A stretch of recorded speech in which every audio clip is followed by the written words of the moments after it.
in Let's the talk range. about inflation targeting in the Indian context. There's a growing sense of commentary which suggests that maybe the targets that are set for a developing country like India at this state in its economic journey are too tight. Maybe we don't need this. This happened in the past. The current government, even though they're not saying so openly, seems to believe that the inflation targets are set too low and we need to loosen up a bit more to be able to allow India to grow. We set the inflation targets when we did it in 2016, keeping in mind that that would keep the rupee relatively stable, given that if we maintained our inflation within that range, given that our productivity growth was stronger, while the West kept at 2%, we could still be at 4% and still keep the rupee relatively stable. Now, the rupee being stable is one objective of many governments.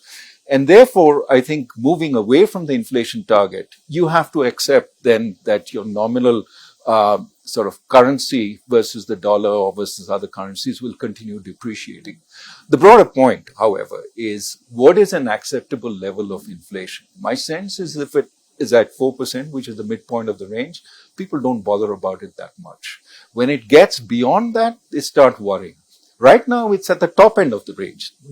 The RBI has had a fair amount of flexibility, but I think it recognizes that now it is probably time to bring it well within the range, then leave it at the top end. How concerned are you about the economic situation in Pakistan? Is Pakistan going to be the next Sri Lanka in your view?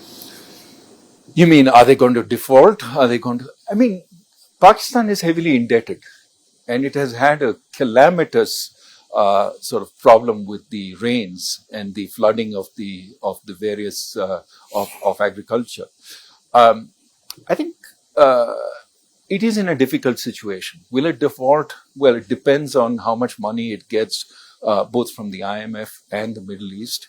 I think they are trying to secure enough funding that they don't have to default, and I hope that they do.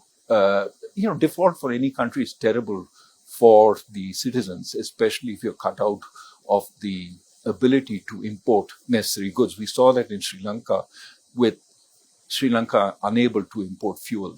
So I think it is best avoided.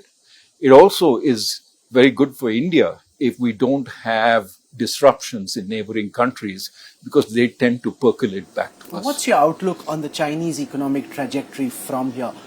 One sense is that China's fastest days of economic growth are now behind it, and this uptick that we're seeing is very short term. The other is now that the pandemic is over, China could soon be back to the manner in which it was growing in the past. Well, I think any reading of history would say that China will grow slower than the spectacular rates at which it grew in the early part of this century. But I think there's a demographic reason also. We just saw that today. China, for the first time, slowed down in terms of growth. Its labor force will stop growing, and that will be an issue in Chinese growth going forward. So I think those spectacular rates of growth out of the question. Rebound, yes. I think China has a real issue going forward. It's basically undercut one of the big engines of its growth, what we were talking about earlier, which is the private sector. It's also undercut another engine, which is the development, the developers, the real estate, etc. And so now it has to figure out, how does it go back to the strong growth? And my sense is, without involving the private sector, it's not going to go back, because the state sector is far less innovative than the private sector. So how do you convince the private sector that you're not going to act against them arbitrarily in the future? That's something China has to think very carefully about.